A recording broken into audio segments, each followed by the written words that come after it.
Here's another answer I have to all of the nasty, and just hateful comments showing it, like, so shows the difference in class, in my opinion, of the people making all the comments about the video I put up late last night, really probably more early this morning, regarding the Georgia Guidestones that were demolished, less than a year ago.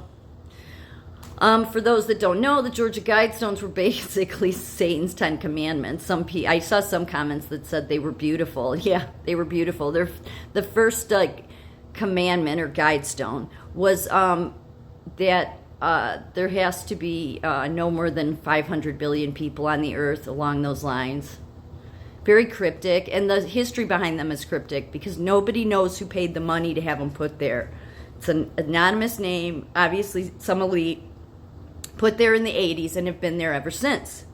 So the thing that people who say God didn't do it, a man drove the yes, I know a man drove the tractor, but the actual first one that fell, the tractor had to come and take the other ones out because one fell. And still to this day, nobody knows, as far as I know, what happened to the first one that fell.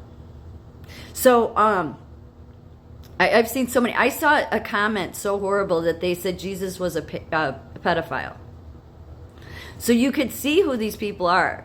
As days go by, you will see clearer and clearer who they are. And they're not making any sense. They're filled with scientific facts, or when they don't have anything else to go on, what they do is they like to correct your spelling. Oh, thanks. Like, I really care that much about the spelling of how I use the word your, or if I put an apostrophe, R-E.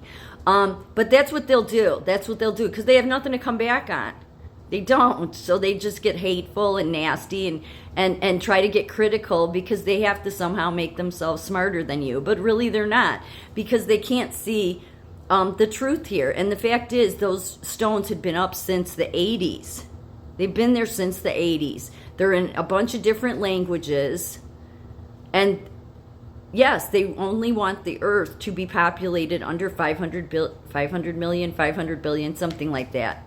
And there's 10 of them, a lot like Jesus's commandments, but theirs are way more cryptic. Yes, have been there since the 80s. And then all of a sudden, people the last few years started looking into things, and a lot of things tie back to those Georgia Guidestones when you look into the World Economic Forum and this whole Agenda 2030. And so through your research, you naturally come across that because it all ties together. So these people can't put the dots together. This is what happens when you go get overeducated, is you can't put dots together. You can't put like common sense dots together. And so they've been there since the 80s. Nothing's ever happened to them. Been there since the 80s. But then everybody started researching and realizing, oh no, this goes way deeper than just some corruption. This is like a cult kind of stuff. Yeah. And so people started talking about those. And then what ended up happening, they came down. Now, I did see some comments where people said, no, the occult themselves took them down because they were being found out. Maybe. I doubt it. I don't think so. Especially because of this line, Mark 13, there will not be left here one stone upon another that will not be thrown down. I think it's just obvious God's like had enough. Your non-believers, they won't see that. The veil stays on them. That's why for people that you can see the truth, there's some people you're never going to get them to see the truth because it's God doing it. God lifts the veils for God showing the truth to those that want to see it. Others, they don't want to see it. They want to stay in there. Everything is scientific and no, it was a person. They can't think beyond the box that oh no, a person driving it makes it God didn't do it. It doesn't mean that God didn't take care of the first one that forced the other ones to come down. Because nobody knows how it came down.